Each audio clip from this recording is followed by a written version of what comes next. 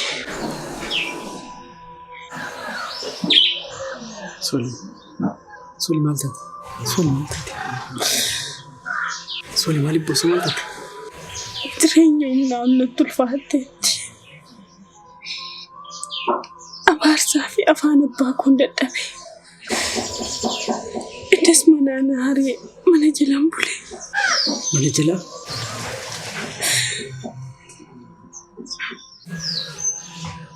Boona na wajjin jiraachuu hin barbaadamte. Nan barbaada Soli. Nan barbaada. Maal ta'a? Wal qabannee lafa miilli keenya nu baasetti yoo waliin banne. Si waliin taanaan eessayyuu nan deema. Soli. Dhukkubsatuu ayyoo kee moonyitti dhiistee deemta. Du'anii jiraatanis dhuma isaanii ilaaluu qabda. Soli isaanis eenyuun qabu. Manuma keessa illee nuti gargaaraan Soli. Obsi Soli. Obsi. Waan hin dabarre hin jiru obsi. Obsi Soli.